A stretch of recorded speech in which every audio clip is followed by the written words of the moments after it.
The sun was warm in the street that morning, warm even at the early hour when I rode in from the ranch. The town lay quiet, and a lazy dog sprawled in the dust, opened one-eyed and flipped his tail in an "I won't bother you if you don't bother me" sort of way as I approached. Cap Roundtree looked me over carefully from those shrewd old eyes as I rode up. "You wearing war paint, boy? If you ain't, you better. I got a bad feeling about today." Getting down from the saddle, I stood beside him and watched the hills against the skyline. People were getting up all over town now, or lying there awake and thinking about the events of the day.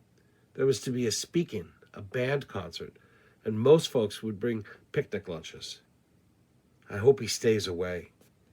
Cap stuffed his pipe with tobacco. "He'll be here." "What happened, Cap? Where did it all start?"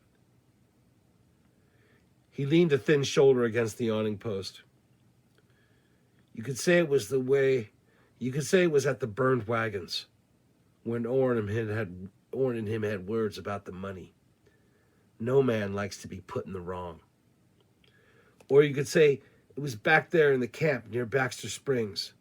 Or maybe it was that day when they were born. Sometimes men are born who just can't abide one another from the time they meet. It don't make no rhyme, no reason, but it's so. They are proud men. Tom's gone killer, Tyrel. Don't you ever forget that. It infects some men, like rabies. And they keep killing. They keep killing until somebody kills them. We stood there, not talking for a while, each of us busy with his own thoughts. What would Drew be doing about now? Rising at home, planning her day, bathing, combing her long dark hair, having breakfast. Turning away, I went inside and started looking over the day's roundup of mail. This morning, there was a letter from Tell, my oldest brother. Tell was in Virginia City and was planning to come down and see us. Ma would be pleased. She'd be mighty pleased. It had been a sorry time since we'd seen Tell. There was a letter from that girl, too, the one we had sent the money when we found in the burned wagon. She was coming west, and she wanted to meet us. The letter had been forwarded from Santa Fe, where it had been for weeks, and by this time, she must be out here, or almost here. It gave me an odd feeling to get that letter on this morning, thinking back to the trouble it had caused. Cap came in from outside, and I said, "I'm going to have coffee with Drew. You hold the fort, will you?" "You do that, boy. You just do that." Folks were beginning to crowd the streets now. Some were hanging out, bunting and flags. Here and there, a few rigs stood along the street, all with picnic baskets in the back. There were big, raw-boned men in Sunday go-to-meeting clothes and women in fresh-washed ginghams and sunbonnets. Little boys ran and played in the streets, and their mothers scolded and called after them, while little girls, starched and ribboned, looked on enviously and disdainfully. It was good to be alive. Everything seemed to move slow today. Everything seemed to take its time. Was this the way a man felt on his last day? Was it to be my last day? When I knocked on the door, Drew answered it, and beyond the welcome, I could see the worry. "How about a poor drifter begging a cup of coffee, ma'am? I was just passing through, and the place had a nice look about it."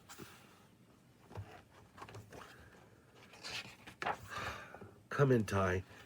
You don't have to knock." A big day in town. Biggest crowd I ever saw. Why, I've seen folks from Santa Fe, even from as far away as Raton and Durango. The maid brought in the coffee, and we sat at the breakfast table, looking out the low-silled window over town and the hillside. And we sat talking for a while, and at last I got up, and she came with me to the door, and she put her hand on my sleeve. Stay here, Ty. Don't go. I got to. Busy day today. Folks were crowded along the street, and there were wagons drawn up where the speaking was to be, with many people taking their places early so they could be close enough to hear. When I got down to the office, Orrin was there in his black frock coat and string tie. He grinned at me, but beyond the grin, his eyes were serious. You get up there and talk, I said. You're the speaker of this family. Me, I stayed at the office. Cap was out and around, nosing after news like a smart old coon dog, looking up trails and the dust or berry patches. There was no sign of Tom Sunday, and around the jail everything was quiet, nor was Jonathan Pritz anywhere in sight. My guards were restless, and most of the men with families who wanted to be with them on a big day like this. And Ma and the boys came in about noon, Ma riding in the buckboard with Joe driving. Ollie had a place for them where Ma could hear the speaking, and it would be the first time she ever heard Orrin make a speech. Folks were mighty impressed with the speech making those days, and a man who could talk right up and made his words sound like something, well, he rated mighty high up there. He was a big man.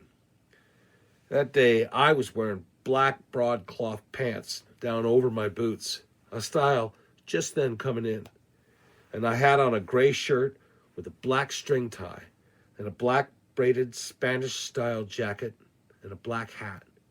And my gun was on, and I was carrying a spare tucked into my waistband out of sight under my jacket. About noon, Caribou Brown rode into town with Double Out Sam.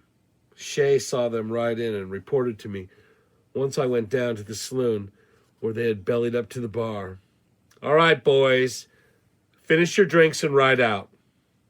They turned around on me, the both of them, but they knew me pretty well by then. You're a hard man, Brown said. Can't a man stay around for the fun? Sorry. They had their drinks, but they didn't like it. But when they finished, I was standing right there. If you boys start right now, you can make Vegas, I told them. You'll have trouble if you think you can stay. I'll throw you both in jail, or you'll be there next month at this time. On what charge? Sam didn't like it. Loitering, obstructing justice, interfering with an officer, peddling without a license. I'll think of something. Oh, damn you, Brown said. Come on, Sam, let's ride. They started for the doors. Boys, they turned around. Don't circle around. I got some deputies who are mighty concerned about the town today. You know, men, if you come back, they'll be shooting on sight. They rode out of town, and I was glad to see them go. Both were known troublemakers of the old settlement crowd, and they had been in several shootings. The streets began to grow empty as folks drifted toward the speech-making and the band concert, which was going full blast. Going slow along the walks, the streets were so empty, the sound of my heels was loud. And when I reached the adobe where Feddersen was held, I stopped by, and Shay was on guard there. Hello, Fet, I said. He got up and came to the bars. That right? They shot into my cell? Into a dummy?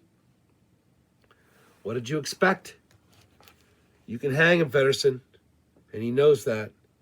He's got to do something or run. Feddersen rubbed his jaw. The man looked around. How does a man get into these things? He asked suddenly. Damn it, I played square with him. He's wrong, Fet. He cares nothing for you except so far as you're useful, and when your usefulness is ended, so's his interest. You're too good a man to be wasted, Fet. You're loyal to a man who does not understand loyalty. Maybe. He listened to the band, which was playing My Darling Nellie Gray. Sounds like a good time, he said wistfully. I've got to go, I said. The speaking starts in a few minutes. He was still standing by the bars when I went out. Shay got up and walked outside with me. Are you expecting trouble? At any minute. All right.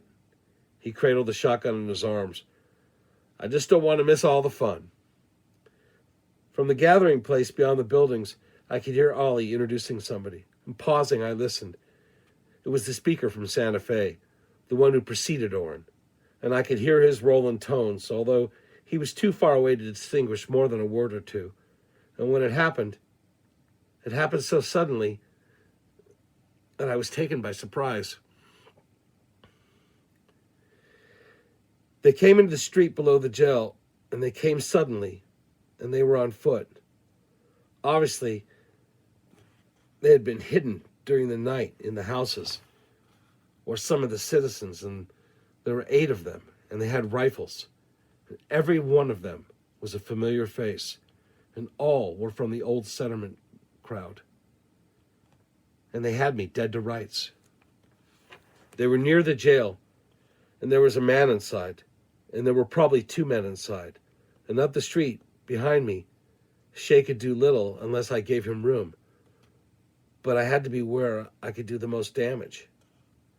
Turning at right angles, I walked into the middle of the street, and then I faced them. 60 yards separated us.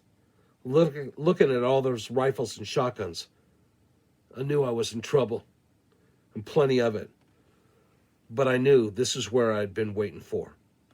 And there were 8 of them, and they would be confident. But they would also be aware I was going to get off at least one shot, and probably one man would be killed. Nobody would want to be that man. What are you boys getting out of this? I asked them, coolly. $50 apiece? It's a cinch Jonathan isn't going to pay more than that. Hope you collected in advance. We want the keys. The man talking was named Stott. Toss them over here. You're talking, Stott, but are you watching? You boys are going to get it from the jail. The keys. Stott, I was going to kill. He was the leader. I was going to get him and as many more as possible. There was a rustle of movement down the street behind them. There was movement down there, but I didn't dare take my eyes off of him. So I started to walk. I started right down the street toward them, hoping to get so close they would endanger each other if they started shooting.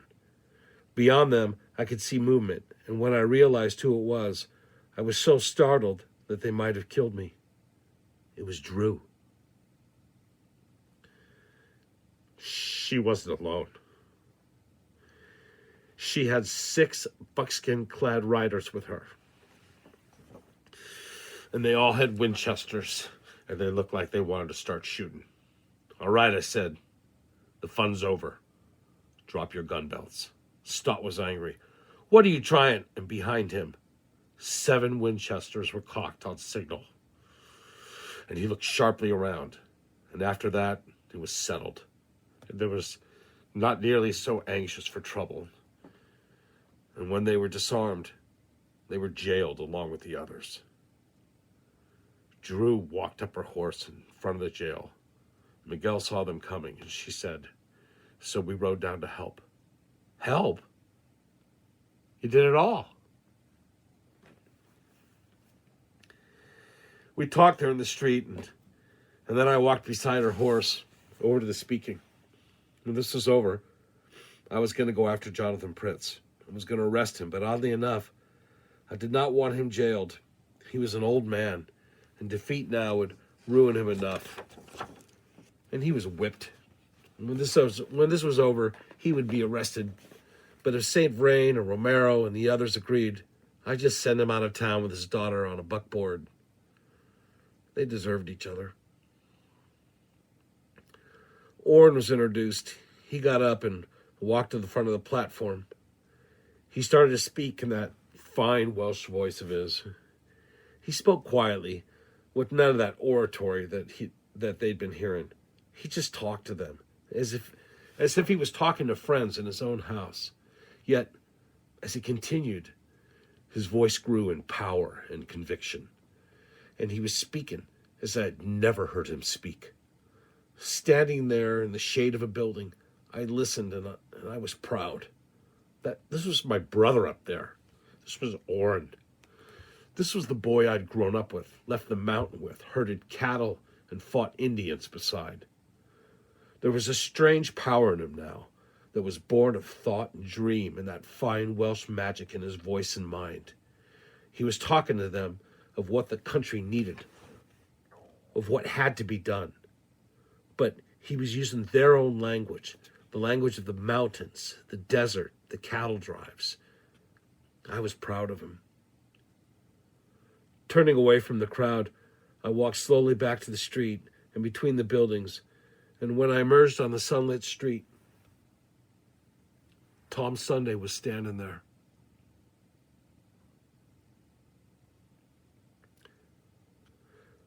I stopped where I stood and could not see his eyes, but as flecks of light from the shadows beneath his hat brim. He was big, broad, and powerful, and he was unshaved and dirty. But never in my life had I seen such a figure of raw physical power in one man. Hello, Tom. I've come for him, Tyrel. Stay out of the way. He's building his future, I said. You helped him start it, Tom. He's going to be a big man, and you helped him. Maybe he didn't even hear me.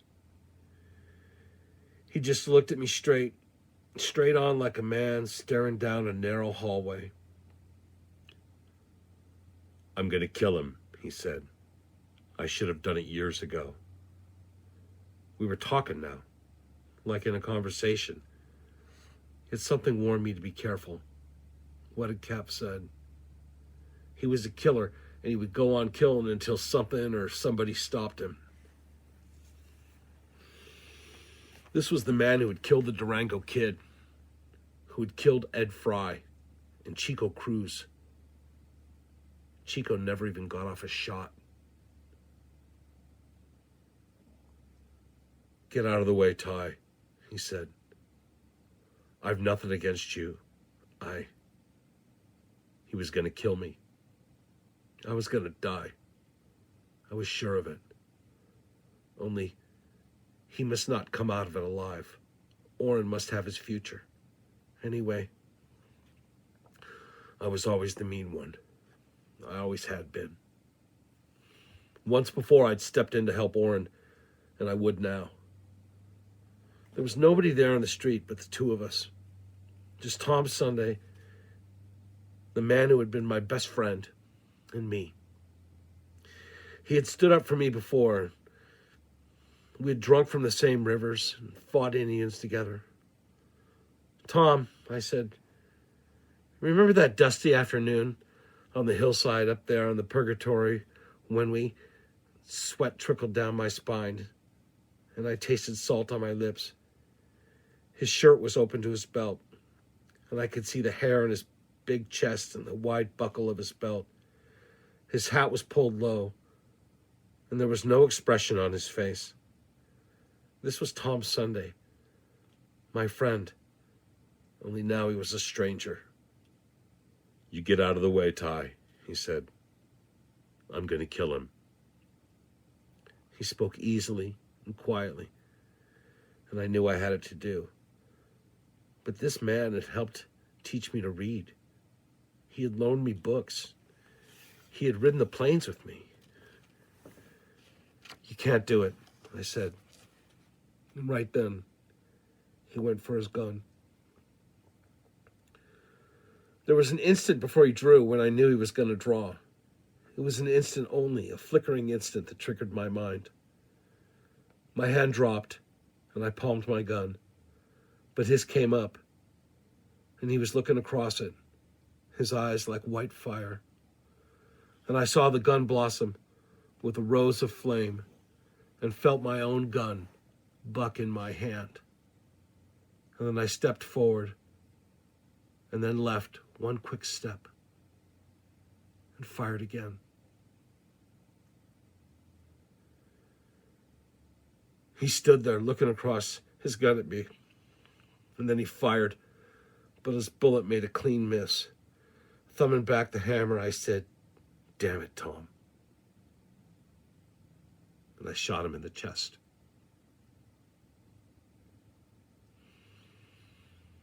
He still stood there, but his gun muzzle was lowering, and he was still looking at me. A strange, puzzled expression came into his eyes, and he stepped toward me, dropping his gun. "Tyrel! Ty! What?" He reached out a hand toward me, but when I stepped quickly to take it, he fell. He went full face to the dust, falling hard, and when he hit the ground, he groaned, and then he half turned and dropped into my knees. I grabbed his hand, and I gripped it hard. Ty, damn it. He breathed hoarsely, and the front of his shirt was red with blood. "The books," he whispered. "Take the books."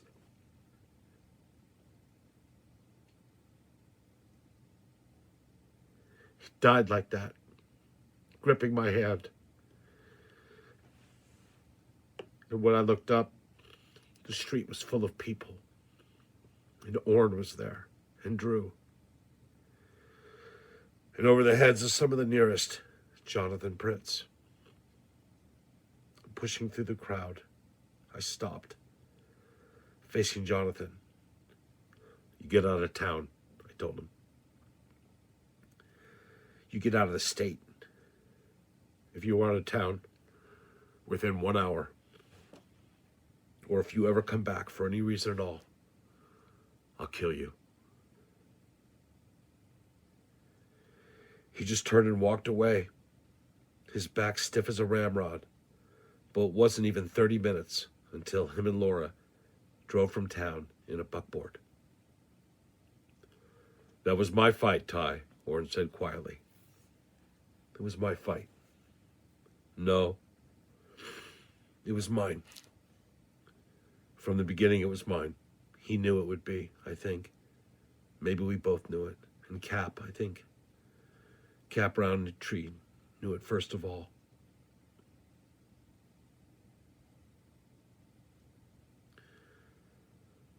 We live on a hill, back of Mora, and sometimes in Santa Fe, Drew and me. We've 60,000 acres of land in 2 states and a lot of cattle. Orrin, he's a state senator now, and he's pointing for greater things. Sometimes of an evening, I think of that. Think when the shadows grow long of 2 boys who rode out of the hill, high country of Tennessee to make a home in the western lands. We found our home, and we graze and work our acres, and since that day in the street of Mora when I killed Tom Sunday, I have never drawn a gun on any man, and nor will I.